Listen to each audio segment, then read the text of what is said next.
Era una noche fría de otoño, el aire estaba cargado de esa electricidad premonitoria que precede a las tormentas. Acababa de instalar Tinder por recomendación de un amigo que insistía en que era una buena manera de conocer gente nueva.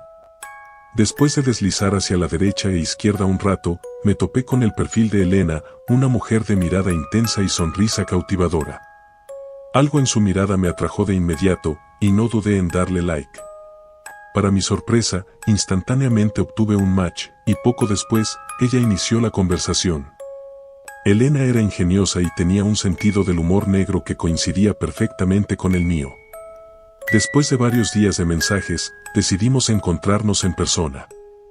Sugirió un pequeño café en una parte antigua y menos transitada de la ciudad, que alegaba ser su lugar favorito.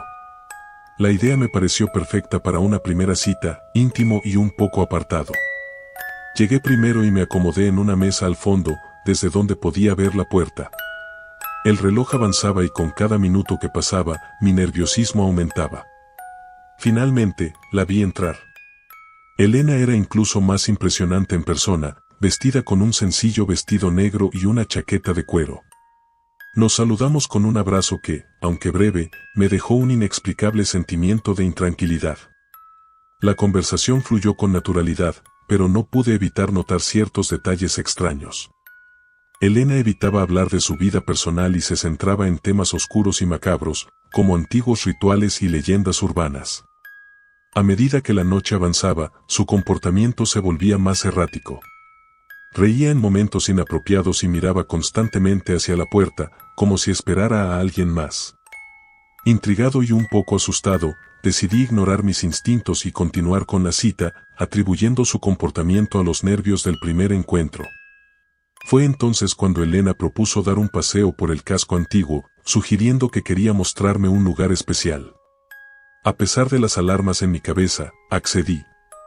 Nos adentramos en las calles empedradas, alejándonos cada vez más de las áreas iluminadas y pobladas. El viento soplaba fuerte y el cielo comenzaba a retumbar con el preludio de una tormenta.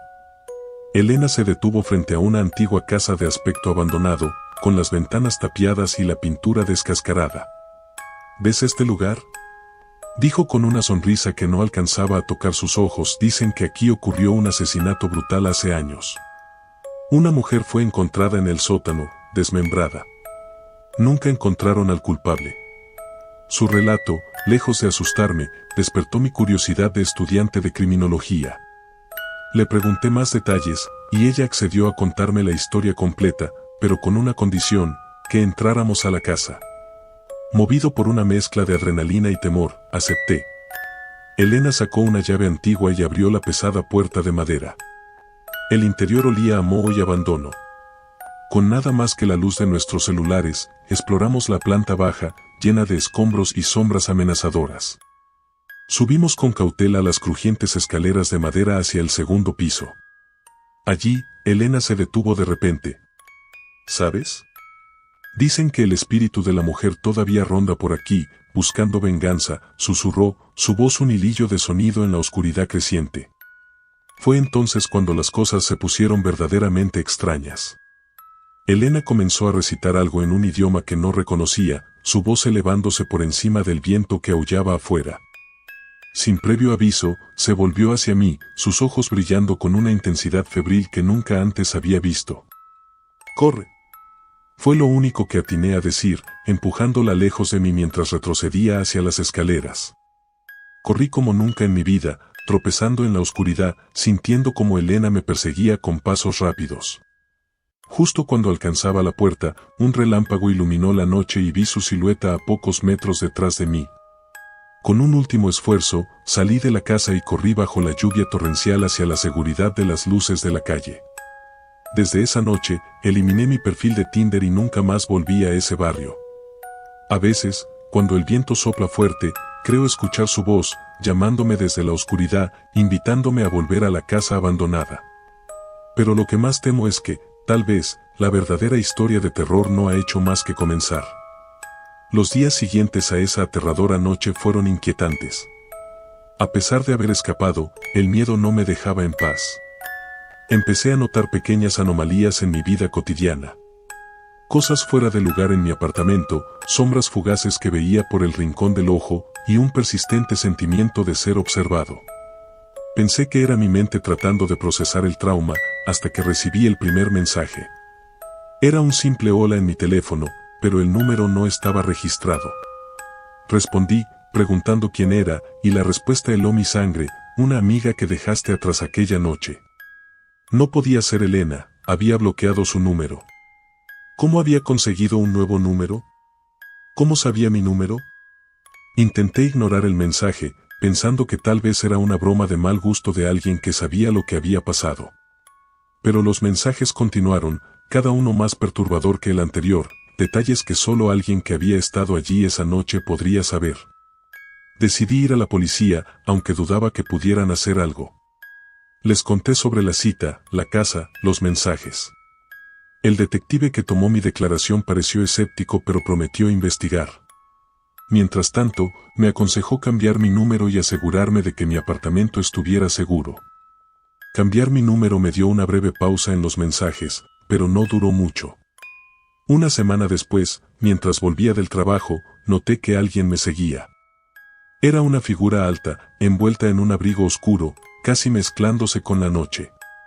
Cada vez que me giraba, la figura se detenía y se disolvía entre las sombras. Apresuré el paso, mi corazón latiendo con fuerza, y me refugié en un restaurante lleno de gente. Observé por la ventana durante una hora antes de armarme de valor para salir y correr hacia mi apartamento sin mirar atrás. Esa noche, mientras intentaba dormir, el sonido de un golpe suave en la ventana me sobresaltó. Me levanté de la cama y me acerqué con cautela. Al otro lado del cristal, una figura con un rostro cubierto me miraba fijamente. No era Elena, era alguien o algo diferente. Grité y la figura se desvaneció tan repentinamente como había aparecido. Llamé a la policía, y llegaron en minutos, pero no había señales de nadie fuera de mi apartamento. Los días se convirtieron en semanas, y los incidentes no se detenían. Mensajes, sombras, golpes en la puerta en medio de la noche. Decidí que necesitaba respuestas. Volví a la casa donde todo comenzó, durante el día esta vez, acompañado de un amigo para no enfrentar solo el miedo. La casa parecía más siniestra a la luz del día, su deterioro más evidente. Entramos con cautela, el recuerdo de aquella noche pesando sobre mí. En el sótano, donde Elena había dicho que ocurrió el asesinato, encontramos algo perturbador, un altar improvisado con símbolos que parecían de algún tipo de culto oscuro, y en el centro, una foto mía tomada desde la ventana de mi apartamento. De repente, todo se conectó. Elena no era solo una cita de Tinder, estaba involucrada en algo mucho más oscuro y yo había sido elegido al azar para ser parte de su macabro juego. Corrimos de la casa, decididos a llevar esta nueva evidencia a la policía. Mientras escribo esto, no sé qué pasará a continuación. La policía está investigando, pero tengo la sensación de que las cosas podrían empeorar antes de mejorar. No sé quién más está involucrado o qué quieren de mí, pero sé que debo encontrar la forma de poner fin a este terror. La historia continúa, y cada nuevo día trae consigo la promesa y el miedo de lo que está por venir.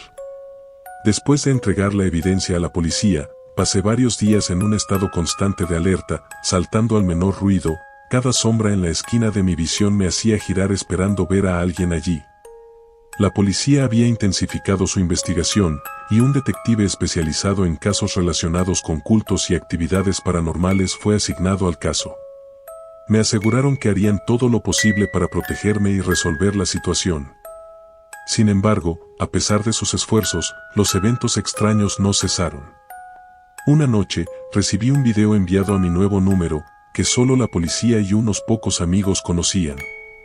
El video mostraba la entrada de mi apartamento, grabado desde un ángulo que solo alguien dentro del edificio podría lograr. No había sonido, solo la imagen perturbadora de la puerta de mi apartamento durante varios minutos. Al final del video, la pantalla se oscureció y aparecieron palabras en blanco que decían, "No puedes esconderte". El miedo que sentí fue abrumador, y esa noche decidí que no podía quedarme en mi apartamento. Con la ayuda de la policía, me trasladé a un lugar seguro, una casa pequeña en las afueras de la ciudad, propiedad de un agente retirado dispuesto a ayudar. Era un lugar aislado, rodeado de bosques, lo que me daba una sensación de seguridad pero también de aislamiento. Durante el día, trataba de mantenerme ocupado con trabajo remoto y reuniones con los detectives, pero por las noches, la soledad y el silencio amplificaban mi ansiedad. Una semana después de mudarme, decidí dar un paseo por el bosque para despejar mi mente. El aire fresco y el sonido de la naturaleza eran reconfortantes, pero conforme me adentraba más en el bosque, una sensación de estar siendo seguido comenzó a crecer dentro de mí. Me detuve, escuchando atentamente. Por un momento, todo lo que pude oír fue el viento entre los árboles, pero luego, un crujido sutil detrás de mí me hizo voltear rápidamente. No había nada allí, al menos nada que pudiera ver. A pesar de esto, la sensación de ojos observándome no desapareció, y decidí regresar a la casa. Esa noche, mientras intentaba dormir, el sonido de piedras golpeando la ventana me despertó. Me levanté cautelosamente y miré hacia afuera. En la oscuridad, podía ver figuras moviéndose entre los árboles, apenas visibles. Llamé a la policía inmediatamente, informando sobre lo que estaba viendo. Me dijeron que mantuviera la línea abierta y que ayudaría en camino. Mientras esperaba, las figuras se acercaron más a la casa. Podía ver ahora que eran varias personas, todas con capuchas que les cubrían el rostro. Estaban formando un círculo alrededor de la casa, y uno de ellos comenzó a cantar en un tono bajo, casi un murmullo, pero claramente audible. El miedo se apoderó de mí, pero también la ira y la determinación de enfrentar esto. No iba a dejar que el miedo me controlara más. Cuando los oficiales llegaron, las figuras se dispersaron en el bosque, desapareciendo tan rápidamente como habían aparecido. La policía registró el área, pero solo encontraron huellas y unas pocas velas negras usadas en el ritual que habían comenzado a formar. Los días siguientes, las visitas al bosque se intensificaron, con la policía patrullando regularmente el área. Aunque no se produjeron más incidentes directos, el misterio de quiénes eran esas personas y qué querían de mí permanecía sin respuesta. La investigación continúa, y con cada nuevo día, espero que se revele más información que pueda llevar a poner fin a esta pesadilla. Mientras tanto, vivo cada día con cautela y esperanza, esperando el momento en que pueda volver a sentirme seguro, sabiendo que esta historia está lejos de haber terminado. En las semanas que siguieron, mi vida se transformó en una especie de thriller psicológico continuo, donde la línea entre la realidad y la paranoia se volvía cada vez más borrosa.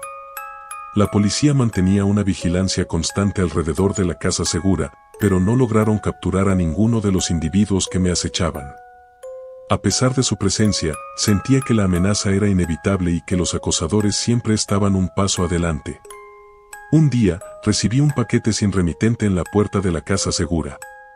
Con cautela, llamé a la policía antes de abrirlo. Juntos, descubrimos que contenía varios objetos personales míos que había dejado en mi apartamento, junto con una nota que decía, "No puedes escapar de tu destino". Eso indicaba no solo que sabían dónde me encontraba, sino que también habían tenido acceso a mi hogar después de mi mudanza. La invasión de mi privacidad y la manipulación psicológica eran tan profundas que me sentí completamente vulnerable. Determinado a enfrentar la situación y recuperar algún sentido de control, decidí colaborar más activamente con la policía. Junto con los detectives, elaboramos un plan para tratar de atraer a los acosadores y capturarlos. Utilizaríamos mi siguiente traslado como cebo, fingiendo una rutina mientras la policía se preparaba para una emboscada. Durante este tiempo, me sumergí en la investigación por mi cuenta. Revisé foros en línea, grupos de interés en cultos y leyendas urbanas, tratando de encontrar algún patrón o grupo que pudiera estar relacionado con Elena y sus seguidores. Mi búsqueda me llevó a descubrir una red oculta de cultos que creían en el poder de los rituales de sangre y la reencarnación. Aunque la información era vaga y en gran parte especulativa, me proporcionó un nuevo ángulo para entender la posible motivación detrás del acoso. El día del traslado llegó y todo estaba preparado. Me trasladé a otra casa, esta vez más integrada en una comunidad con mayor seguridad. La policía estaba oculta en posiciones estratégicas, listos para actuar en cuanto aparecieran mis perseguidores. Sin embargo, a pesar de nuestras precauciones, el ataque vino de una manera que no esperábamos. Mientras revisaba las cámaras de seguridad de la nueva casa, vi a varias figuras acercándose no desde el exterior, sino desde las áreas comunes de la comunidad. Vestían ropas normales esta vez, mezclándose con los vecinos. Alerté a la policía y cerré todas las posibles entradas, pero ellos ya estaban demasiado cerca. Lo que siguió fue un tenso enfrentamiento dentro de la casa. La policía logró detener a algunos de los intrusos, pero otros escaparon. Entre los detenidos estaba alguien que reconocí inmediatamente. No era Elena, pero sí uno de sus asociados que había visto en fotos que ella había compartido en Tinder antes de nuestra cita. Interrogado, el detenido reveló que formaban parte de un culto que creía en el poder de las almas gemelas destinadas a unirse en rituales específicos para completar un ciclo de reencarnación. Elena, decían, me había elegido porque según alguna antigua profecía que seguían, nuestras almas estaban vinculadas de una vida pasada. Con esta nueva información, la policía intensificó la búsqueda de Elena y los demás miembros del culto. Mientras tanto, me quedé en la casa, sintiendo una mezcla de alivio y desasosiego. Sabía que la captura de algunos de sus miembros era un paso adelante, pero también era consciente de que la líder del culto y quizás su influencia más peligrosa aún estaba allá afuera. Así, mientras espero y me preparo para lo que pueda venir, la historia continúa, cada día un recordatorio de que las sombras del pasado pueden volver en cualquier momento, en formas que nunca podríamos imaginar. La pesadilla no ha terminado, solo ha evolucionado, y ahora es una lucha no solo por mi seguridad, sino por entender y enfrentar un destino que nunca elegí. A medida que las semanas se convertían en meses, la intensidad de la investigación policial aumentaba, pero Elena seguía elusiva. La detención de sus asociados había desmantelado parcialmente la red del culto, pero la falta de información concreta sobre su paradero y los planes futuros me mantenía en un estado constante de vigilancia y ansiedad. Mientras tanto, la vida en la comunidad segura comenzaba a sentirse más como una cárcel que como un refugio. La constante presencia policial, aunque reconfortante, era un recordatorio perpetuo del peligro que aún me acechaba. Empecé a recibir apoyo psicológico para manejar el estrés y el miedo, pero las noches seguían siendo un desafío, plagadas de pesadillas y sobresaltos al menor sonido. Una tarde, recibí una llamada de un número desconocido que decidí contestar. Del otro lado de la línea, una voz distorsionada me dijo, busca en tus recuerdos, la clave está en tu pasado. Antes de que pudiera preguntar algo más, la llamada se cortó. La voz no era la de Elena, pero la mención de mi pasado me inquietó profundamente. Comencé a revisar viejas cajas de fotos y documentos, buscando alguna pista que pudiera haber pasado por alto. Entre recuerdos olvidados, encontré un viejo diario de mi juventud. Hojeándolo, descubrí menciones de sueños extraños y experiencias que había tenido, descripciones de una mujer que se parecía a Elena apareciendo en lugares que nunca había visitado en la realidad. Esto me llevó a considerar la posibilidad de que el culto tuviera raíces más profundas en mi vida de lo que había imaginado. Tal vez no fue solo una coincidencia o una elección aleatoria de Elena, tal vez había sido seleccionado desde mucho antes de lo que pensaba. Con esta nueva perspectiva, compartí mis descubrimientos con el detective a cargo del caso. Juntos, decidimos explorar más a fondo la conexión entre mi pasado y el culto. Las investigaciones se ampliaron para incluir lugares de mi infancia y conexiones familiares antiguas que podrían haber sido el vínculo inicial entre el culto y yo. Durante este tiempo, los ataques del culto se habían reducido, pero el silencio era engañoso. Una noche, la tranquilidad se rompió cuando las cámaras de seguridad captaron una figura merodeando alrededor de la valla perimetral. La policía respondió de inmediato, pero para cuando llegaron, la figura había desaparecido, dejando atrás solo un símbolo ritualístico dibujado en el suelo cerca de la entrada. Esto confirmó que el culto aún estaba activo y me estaba vigilando, esperando el momento para actuar. La policía intensificó su presencia, y yo permanecía encerrado, sintiendo que cada día que pasaba me acercaba más a una confrontación inevitable. Finalmente, la tensión alcanzó un punto crítico cuando, en una fría noche de invierno, las alarmas de la casa se dispararon. La policía encontró a Elena tratando de escalar la valla. Estaba armada y claramente dispuesta a llegar hasta el final con su plan. Fue detenida después de un breve enfrentamiento, y su captura marcó el comienzo del fin del terror que había vivido. En el interrogatorio, Elena reveló que efectivamente había una conexión profunda entre nosotros, arraigada en creencias místicas sobre reencarnaciones pasadas y destinos entrelazados. Afirmó que nuestros caminos estaban destinados a cruzarse, no por casualidad, sino por un diseño predeterminado que ella había seguido obedientemente. Con Elena detenida y el culto desmantelado, comencé el largo proceso de reconstrucción de mi vida, sabiendo que la sombra de esos eventos me seguiría por mucho tiempo. Sin embargo, la historia no terminó con la captura de Elena. Quedaban secretos por descubrir sobre la conexión entre mi pasado y el culto, misterios que resolver que podrían revelar más sobre por qué fui elegido y qué significaba realmente nuestro entrelazado destino. La historia continúa, un capítulo cerrado, pero un libro que aún no ha llegado a su fin. Mientras Elena enfrentaba la justicia y el culto parecía haberse desintegrado, las revelaciones sobre las conexiones entre mi pasado y sus rituales me impulsaron a investigar más allá. No solo para entender cómo había sido elegido, sino también para asegurarme de que no quedaran resquicios o seguidores que pudieran intentar retomar su misión. La información que Elena proporcionó durante su interrogatorio fue fragmentada, pero lo suficientemente intrigante como para seguir una serie de pistas sobre mi ascendencia familiar.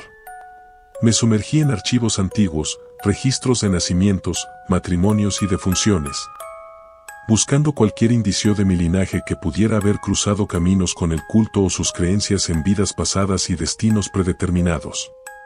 Encontré evidencia de que varios ancestros lejanos habían vivido en la misma región que el origen del culto, algunos incluso implicados en prácticas esotéricas durante el siglo XIX. Esta conexión generacional arrojó luz sobre la posible razón por la que el culto me había identificado como un sujeto de interés. No fue una coincidencia, sino un lazo ancestral que me había marcado desde el nacimiento. Paralelamente, seguí colaborando con la policía para asegurarme de que todos los posibles hilos sueltos del culto fueran atados. Sin embargo, a pesar de los esfuerzos, siempre existía la preocupación de que algún seguidor no identificado pudiera estar esperando en las sombras, esperando revivir sus creencias o vengar la caída de Elena. Decidí entonces trasladarme una vez más, esta vez al extranjero, para estudiar y aprender sobre métodos de protección personal y técnicas de investigación que me permitieran no solo protegerme sino también ayudar a otros en situaciones similares.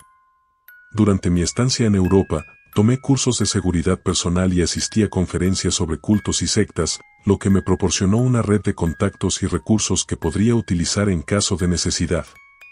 Un día, mientras revisaba mi correo electrónico en un café, recibí un mensaje críptico con un archivo adjunto. Era un video, mostrando una serie de imágenes rápidas de lugares que reconocí, la casa antigua donde me había encontrado con Elena por primera vez, el café donde nos conocimos, y otros lugares relacionados con los eventos que habían marcado los últimos años. Al final del video, solo aparecía una frase: no todo está dicho. Este mensaje reavivó mis temores y mi determinación. Regresé a mi país, decidido a enfrentar cualquier resto del culto que aún pudiera estar activo. Con la ayuda de mis nuevos conocimientos y contactos, establecí una pequeña organización dedicada a la protección y el asesoramiento de personas afectadas por cultos y sectas. A través de este trabajo, descubrí que no estaba solo en mi lucha. Muchas personas habían sido afectadas de maneras similares, y juntos formamos una comunidad de apoyo y resistencia. Pero la batalla era continua, y cada nuevo caso me recordaba que el pasado nunca está completamente enterrado. Con cada persona que ayudábamos, cada historia que se compartía, la red de seguridad crecía más fuerte. Sin embargo, el enigma de aquel último mensaje seguía sin resolverse, colgando sobre mí como una sombra persistente. ¿Quién lo había enviado? ¿Qué querían decir con que no todo está dicho? Estas preguntas me mantenían alerta, recordándome que, aunque algunos capítulos podrían cerrarse, la historia, mi historia, aún podría tener giros inesperados esperando ser descubiertos. Dedicado a desentrañar el misterio del mensaje y profundizar en mi propia historia, decidí que no podía dejar ninguna piedra sin mover. El video y la frase "no todo está dicho" me impulsaron a investigar aún más los archivos históricos y documentos relacionados con mi familia y el culto. Comencé por visitar de nuevo los lugares mostrados en el video, buscando pistas o algo que me hubiera perdido en mis visitas anteriores. Cada lugar llevaba consigo una carga de recuerdos y emociones, pero también proporcionaba nuevas perspectivas. En la casa antigua donde me encontré con Elena por primera vez, descubrí, escondido entre los escombros en el sótano, un pequeño diario enterrado bajo una tabla del suelo. El diario parecía pertenecer a un miembro del culto de hace décadas, y contenía referencias crípticas a la reencarnación de los elegidos y el ciclo que debe completarse. Estas referencias reforzaron mi sospecha de que el culto había estado observando a mi familia por generaciones, posiblemente incluso manipulando eventos para asegurar que sus profecías se cumplieran. Armado con esta nueva información, me reuní con los detectives que aún seguían el caso, compartiendo mis hallazgos y teorizando sobre cómo todo esto podría estar conectado. Juntos, decidimos ampliar la investigación para incluir entrevistas con ancianos de la región que pudieran recordar rumores o hechos pasados relacionados con el culto. Esta línea de investigación nos llevó a descubrir que el culto había influido en la comunidad mucho antes de lo que se pensaba, y que su influencia había sido mucho más profunda y siniestra. Con cada revelación, la trama se espesaba. Estaba claro que la historia del culto estaba intrínsecamente ligada a la historia de la comunidad, y por extensión, a mi propio linaje. Sin embargo, había preguntas que aún no tenían respuesta, particularmente sobre quién había enviado el último mensaje y por qué. Determinado a enfrentar estas incógnitas, redoblé mis esfuerzos para conectar con otros investigadores y expertos en sectas y cultos. A través de esta red expandida, llegué a conocer a un experto en criptografía y mensajes codificados, quien me ayudó a analizar el video y el mensaje en busca de pistas ocultas. Después de varios días de trabajo exhaustivo, descubrimos que el mensaje incluía un patrón oculto que apuntaba a una fecha y un lugar específicos. La fecha era significativa, coincidía con el aniversario del día en que había conocido a Elena.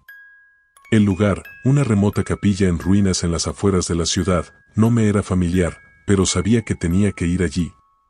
Con precaución, planifiqué un viaje a la capilla en la fecha indicada, acompañado por algunos miembros de la policía y mi equipo de investigación.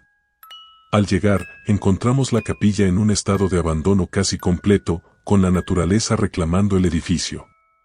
Sin embargo, dentro de la estructura, en lo que alguna vez fue el altar, había un conjunto de documentos y artefactos cuidadosamente dispuestos.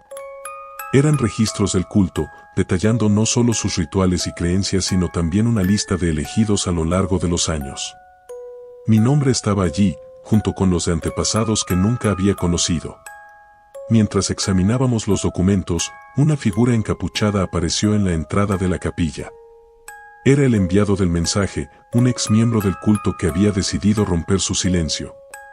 Nos reveló que había estado trabajando para desmantelar el culto desde dentro, y que había enviado el mensaje como una manera de guiarme hacia la verdad completa. Con esta pieza final del rompecabezas, la historia de mi involuntariamente enredada vida comenzó a clarificarse. Aunque algunos secretos seguían ocultos en las sombras del pasado, ahora tenía las herramientas y el conocimiento para enfrentar cualquier desafío que viniera. La historia continúa, pero ahora conmigo no como una víctima de circunstancias oscuras, sino como un activo participante en la revelación y resolución de antiguos misterios.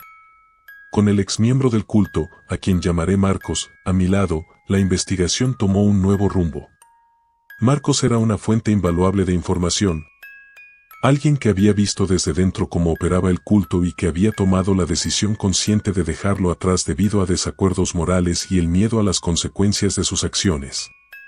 Su deserción no había sido fácil, había peligros, tanto físicos como psicológicos, asociados con su escape, y estaba claro que él aún llevaba consigo el peso de su pasado. Marcos me contó que el culto tenía ramificaciones más amplias de lo que habíamos imaginado, con células en diferentes partes del mundo, todas trabajando hacia objetivos que, aunque variados en detalles, seguían un marco común de creencias en el destino, la reencarnación y la manipulación de lo que llamaban las líneas del tiempo espirituales. Mi conexión con ellos, explicó, no era solo a través de ancestros lejanos sino también porque creían que yo era la reencarnación de un importante miembro del culto. Un individuo que en su última vida había prometido regresar y cumplir una profecía. Armados con esta nueva comprensión, y con los documentos que habíamos encontrado en la capilla, decidimos profundizar más en la historia y la influencia del culto. La lista de elegidos que encontramos resultó ser una especie de guía para entender cómo el culto había manipulado eventos y personas a lo largo de los siglos. Cada nombre en la lista tenía un papel específico, un destino predeterminado que debía cumplirse para que sus creencias proféticas se mantuvieran intactas. Mi nombre, siendo parte de esa lista, me colocó en una posición única no solo para descubrir más sobre el culto, sino también para potencialmente detener sus planes futuros.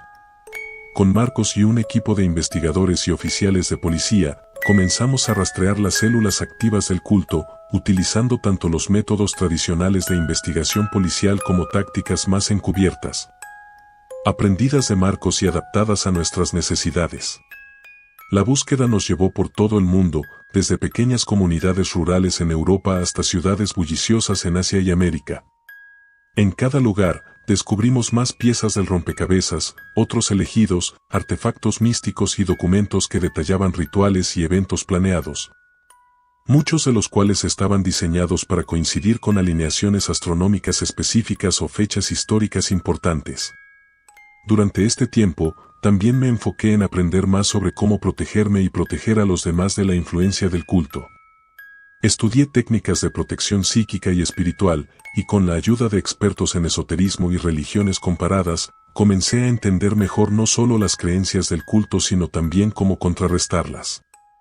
Un año después del inicio de esta fase de la investigación, y con varios miembros clave del culto ahora bajo custodia, empezamos a sentir que estábamos finalmente adelantándonos a sus planes. Sin embargo, sabíamos que la lucha no estaba completa. La profecía que mencionaban los documentos y que aparentemente me involucraba aún no se había cumplido, y había indicaciones de que el culto tenía un plan final, algo que esperaban realizar con o sin los elegidos originales. La preparación para este enfrentamiento final me llevó de regreso a mi país, donde todo había comenzado. Allí, con un equipo de confianza y la colaboración continua de Marcos, me preparé para lo que podría ser el último capítulo en la lucha contra el culto. Cada paso que dábamos era medido, cada decisión ponderada con la gravedad de quien sabe que no solo su destino está en juego, sino posiblemente el de muchas otras almas atrapadas en la red de una antigua y oscura profecía. Así, mientras el culto planeaba su movimiento final, nosotros también nos preparábamos. La historia continuaba, tejida con los hilos del pasado, presente y lo que esperábamos fuera un futuro libre de la sombra del culto. Pero solo el tiempo revelaría cómo se desplegarían esos hilos en el tapiz del destino. A medida que el día decisivo se acercaba, mi equipo y yo nos fortalecimos con cada descubrimiento y cada pequeña victoria.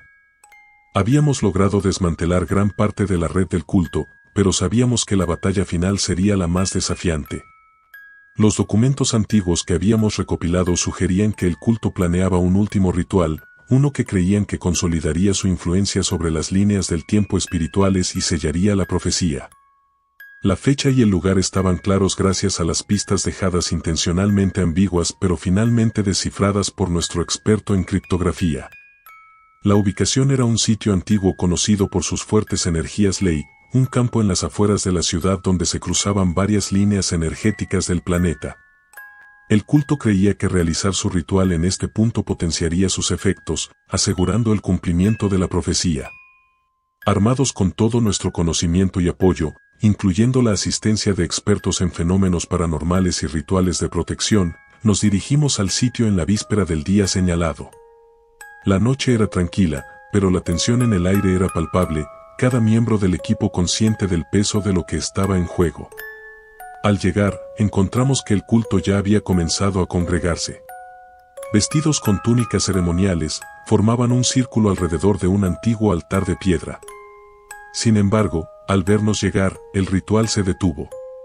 Elena, que había escapado de la custodia a través de medios aún desconocidos, estaba allí, dirigiendo el ritual. Su mirada se encontró con la mía, un destello de reconocimiento y desafío en sus ojos. La confrontación fue inmediata pero controlada. Marcos tomó la delantera, hablando con Elena y los demás miembros del culto, tratando de disuadirlos de continuar. Utilizó su conocimiento del culto y su propia experiencia como exmiembro para sembrar dudas en sus corazones. Mientras tanto, la policía rodeó el área, listos para intervenir si se tornaba violento. Paralelamente, comencé el ritual de protección que habíamos preparado, utilizando los artefactos que habíamos recogido en nuestras investigaciones, cada uno resonando con energías diseñadas para neutralizarlas del culto. A medida que los miembros del culto observaban, la atmósfera cargada empezó a cambiar, la energía del lugar se volvía más ligera, menos opresiva. Después de horas de tensión, el amanecer se asomó en el horizonte.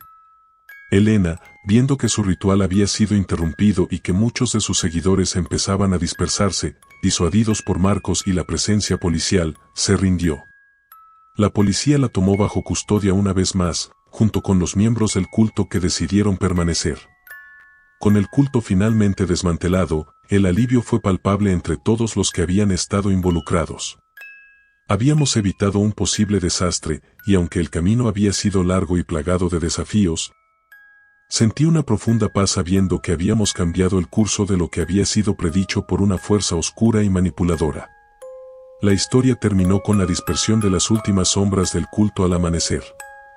Elena y sus seguidores enfrentarían la justicia.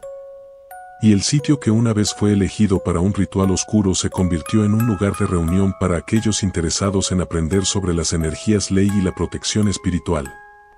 Mi viaje, iniciado por el miedo y la incertidumbre, terminó con un nuevo propósito: ayudar a otros a entender y protegerse de influencias oscuras, asegurando que el conocimiento y las lecciones aprendidas de esta experiencia se utilizaran para el bien.